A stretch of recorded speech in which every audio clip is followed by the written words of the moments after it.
Proclamação do Evangelho de Jesus Cristo segundo Lucas. Naquele tempo, Jesus, cheio do Espírito Santo, voltou do Jordão, e no deserto ele era guiado pelo Espírito.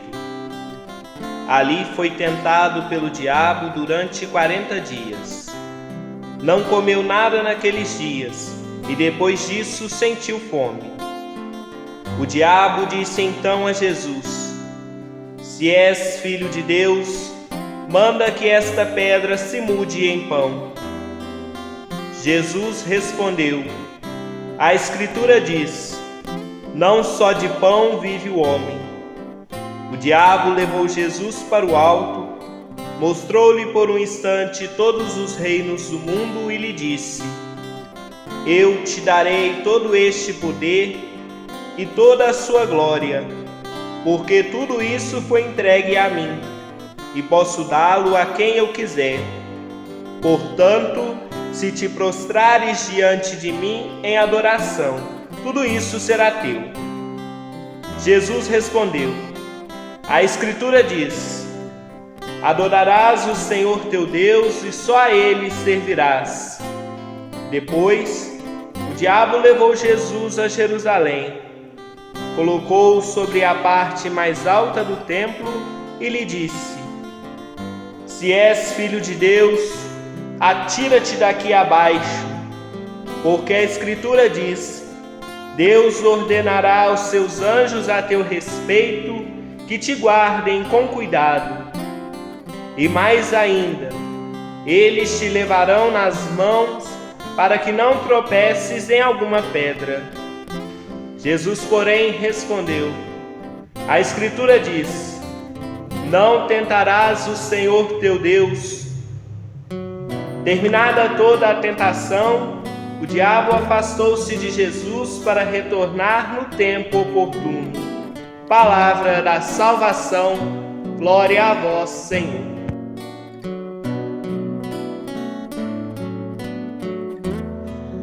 Caros irmãos e irmãs, a Quaresma é um tempo favorável e oportuno, que nos é oferecido para uma busca sincera de conversão. Na primeira leitura do livro do Deuteronômio, Moisés convida o povo a professar a sua fé no único Deus, um Deus vivo, que tem olhos para ver, coração para reagir e braço poderoso para intervir. Um Deus fiel, no qual o povo pode confiar. Ao celebrar o único Deus libertador, o povo de Israel faz memória deste mesmo Deus que se revela na história dos homens, mas que é também história de Deus. A fé do povo de Israel se exprimiu pela experiência viva, contada de geração em geração, das manifestações de Deus em sua vida. A fé do povo não é uma doutrina, mas uma narração viva da presença de Deus dentro da história dos homens. Além da profissão de fé narrada, o povo de Israel é convidado também a fazer oferta das primícias, como reconhecimento de que tudo provém de Deus.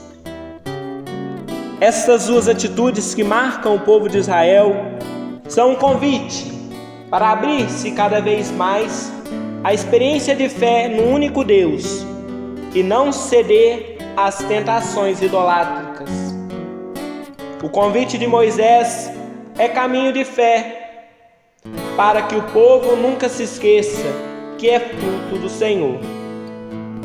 Todas as coisas nada mais são do que dons de Deus. Por isso, para um povo de fé, não cabe nenhum tipo de atitude presunçosa, de autossuficiência e de egoísmo. Quem confia no Senhor tem a certeza de sua proteção. No Salmo 90, Deus promete a quem nele confia a sua proteção. Deus irá escutá-lo e salvá-lo quando a ele rezar e quando estiver em perigo. No Evangelho, Jesus está no deserto e é guiado pelo Espírito Santo.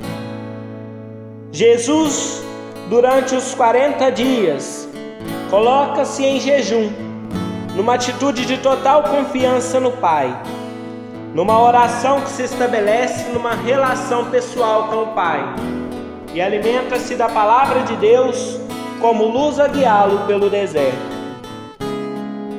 O deserto é também lugar da tentação, da aridez, da solidão, no qual o chamamento recebido do Pai no batismo impele Jesus a viver o drama da liberdade humana como uma decisão radical. Desta decisão depende a orientação de toda a existência. Jesus sofre 3 tentações, no qual o único alvo é a sua relação com Deus. As tentações referem-se ao conceito do rosto de Deus, do fato de ser filho e da instrumentalização da Escritura. Diante das tentações, Jesus escolhe confiar-se totalmente a Deus. A primeira tentação de Jesus é a de procurar a salvação nos próprios recursos econômicos e políticos, prescindindo de Deus. Jesus deixa claro que o caminho do Pai não passa pelas acumulações egoístas. A prioridade deste peregrinar da vida é a escuta fiel da palavra do Pai. Na segunda tentação, é sugerido a Jesus escolher o caminho do poder, do domínio e da prepotência. Jesus escolhe não estes esquemas diabólicos, mas o plano do Pai, no qual é Ele o absoluto, que se deve adorar e nada mais. Todo outro tipo de poder que não venha de Deus só gera corrupção e em nada tem a ver com o projeto de Deus. O poder de Deus é serviço, doação, fraternidade e amor. Na terceira tentação, é proposto a Jesus a escolha de apropriar-se das forças divinas para o colocar a seu serviço.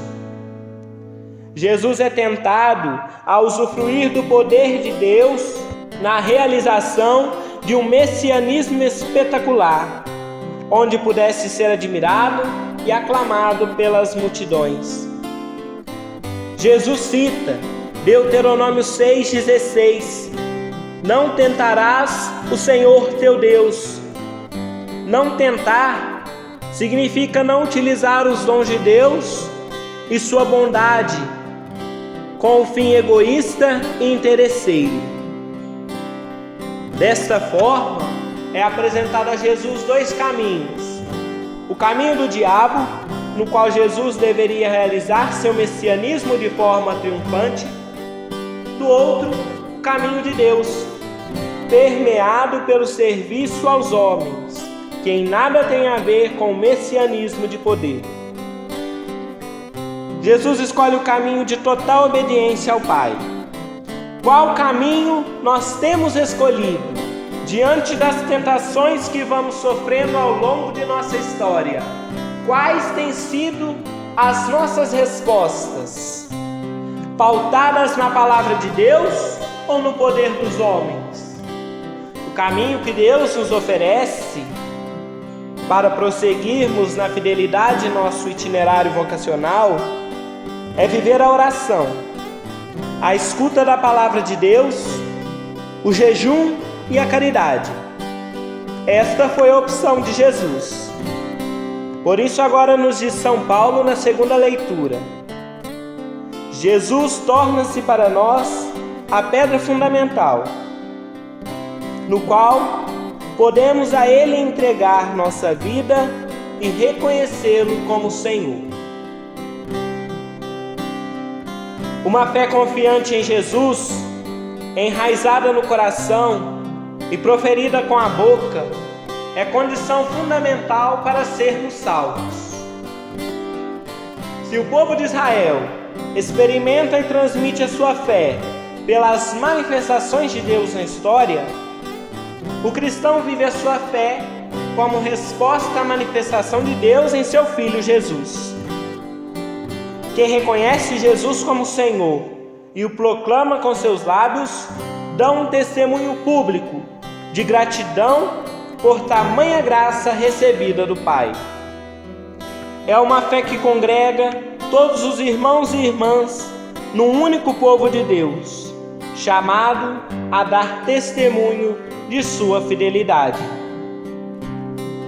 Neste primeiro domingo da Quaresma, somos convidados por Deus a colocá-lo no centro de nossos corações e, a partir dele, construirmos uma nova história.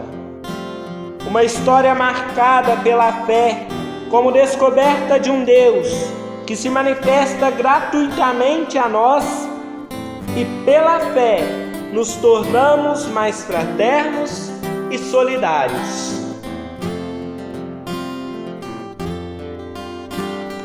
Oremos.